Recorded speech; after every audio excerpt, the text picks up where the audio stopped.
Ahoj, vítám vás u tohohle videa. Tohle video nebudu nikam dávat, je to pouze video pro krtka, aby mě vzal do CSMCB, protože bych to moc chtěl, takže mu chci ukázat, jak to umím tak točit videa, jestli se mu to bude teda líbit.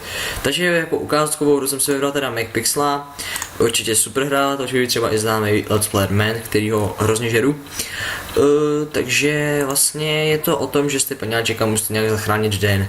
Tohle video bude kratší, informační, jakože aby si jenom viděl, jak tak točím. Bude to jenom o tom, že jako tady zahraju pár levelů, jenom abyste to viděli, jak tak budu točit. To, co jsem bych hrozně moc chtěl,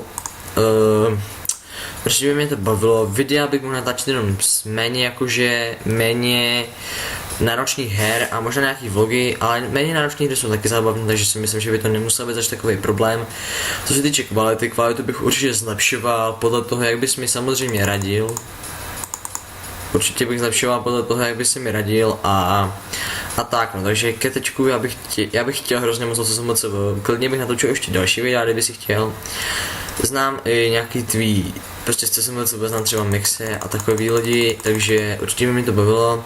V e-mailu ti posílám všechno potřebné, co mi potřebuješ vědět, přihlášku už jsem si na webu podal, takže snad se ti to bude líbit a doufám, že bys mě do CSMCB vzal. Klidně natočím další video, když budeš chtít, aby si prostě věděl, jak tak to vypadá, ale ve mně do CSMCB dej mi šanci a já ti ukážu, že točit umím. Takže krtku, maj se a pořádně si to rozmysle a já doufám, že mě přijmeš. Čus.